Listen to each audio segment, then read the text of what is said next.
Hello students, we are here discussing question 69 of KVPY SA question paper which was held on 19th November 2017. Let's observe what does this question says. Four identical pendulums are made by attaching a small ball of mass 100 grams on a 20 centimeter long thread and suspended from the same point. Now each ball is given a charge q so that the balls move away from each other with each thread making an angle of 45 degree from the vertical. The value of q is closest to. So 1 over 4 by epsilon not की value भी हमें given है. I think आप सभी को पता होगा कि हम इसे कांस्टेंट के से भी रिप्रेजेंट करते हैं, राइट. नाउ सबसे पहले बात करते हैं कि सिचुएशन है कैसी यहाँ पर, राइट. अगर इमेजिन कर लीजिए ये वर्टिकल रिप्रेजेंट कर रहा है, देन सीलिंग से हमने दो फार्देस्ट अपोजिट दिखने वाले पेंडुलम्स को कुछ इस तरीके से ड्रॉ कर दिया, राइट. ये एंगल 45 डिग्री है, ईच एंगल इज 45 डिग्री. अगर कोई ऑब्जर्वर सामने से देखेगा तो उसे दो पेंडुलम्स और नजर आएंगे एंड वो दोनों पेंडुलम्स एक दूसरे को ओवरलैप करेंगे इस लोकेशन पर, right. So there are total 4 pendulums in this picture. Now in this situation we can say कि जो फार्देस्ट पेंडुलम्स हैं इनके बीच की टोटल डिस्टेंस कितनी होगी. ये टोटल डिस्टेंस हमें मिल जाएगी L sin थीटा. अगर हम लेंथ ऑफ पेंडुलम को L लेते हैं then L sin theta is 45 degree. Later on जब जरूरत पड़ेगी तब हम थीटा की वैल्यू एंड L की वैल्यू पुट कर देंगे इसमें. अभी let's continue in terms of variables. So हमारे पास 2 times of L sin theta वो डिस्टेंस है जो फार्देस्ट या डायमेट्रिकली अपोजिट पेंडुलम्स पर के लिए हमें दिखाई देगी, राइट. अगर सपोज कीजिए आप एक ऑब्जर्वर हैं एंड इस पूरे सिनेरियो को ऊपर से ऑब्जर्व कर रहे हैं, right. You are looking top down, this is the eye of an observer. So उस केस में आपको एक स्क्वायर दिखाई देगा, राइट. ये सारे के सारे पेंडुलम्स एक स्क्वायर फॉर्म करेंगे सो दैट सारे चार्जेस या सारे के सारे पेंडुलम्स इक्वी डिस्टेंट होंगे एक दूसरे से due to symmetry, right. There exist a symmetry and therefore इन सभी चार्जेस के बीच में म्यूचुअल डिस्टेंस इक्वल होनी चाहिए.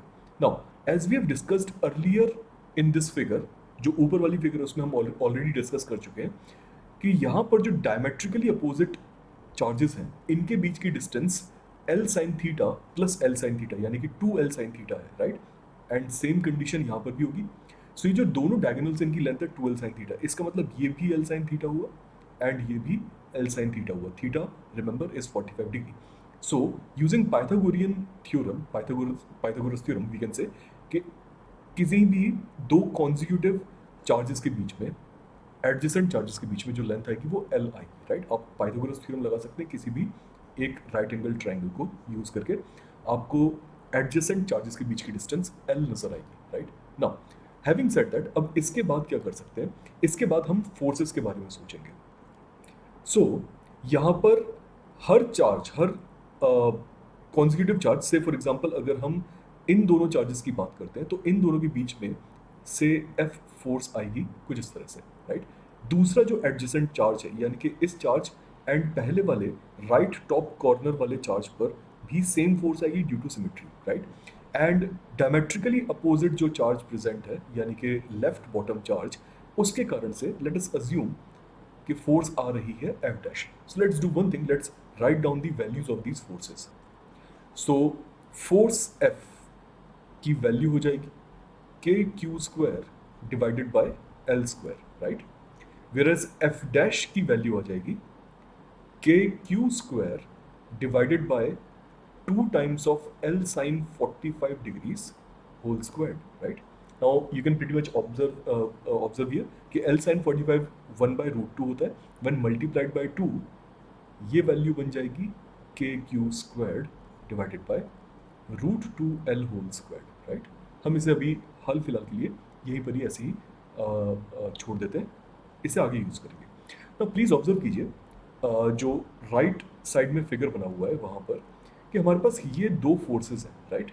These two forces are perpendicular to each other. So इनका रिजल्टेंट क्या होगा जब दो फोर्सेस एक दूसरे के साथ परपेंडिकुलर होती हैं, देन उनका रिजल्टेंट बन जाएगा root of F square plus F square, right. और you can simply say it is going to be root 2 times of F, right. ये F डबल डैश आया ड्यू टू सिमेट्री या फिर ड्यू टू द नॉलेज और from the knowledge of vectors we can say कि ये जो force resultant आएगी F double dash वो एफ डैश की ही डायरेक्शन में आएगी which is making an angle of 45 degree, right? So F double dash and F dash दोनों 45 डिग्री का एंगल बनाएंगे either with the horizontal axis, either with the X axis और Y axis, considering these as X and Y axis.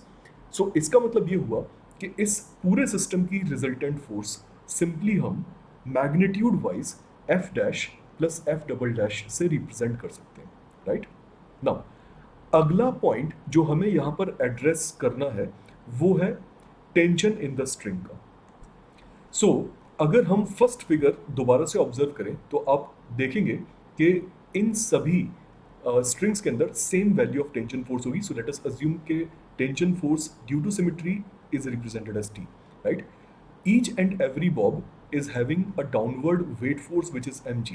And अगर हम tension force के components लें, since ये angle 45 है, देन वर्टिकल के साथ टेंशन का एंगल भी 45 बनेगा. सो ये वर्टिकल कंपोनेंट हो गया T cos थीटा और T cos 45 degree, whereas horizontal component will be T sin 45 degree. Now observe कीजिए, जो एक्सट्रीम किसी भी, अगर आप एक्सट्रीम पेंडुलम के बॉब को अज्यूम करते हैं देन उस पर डायगोनली इलेक्ट्रोस्टैटिक रिजल्टेंट फोर्स आएगी, राइट?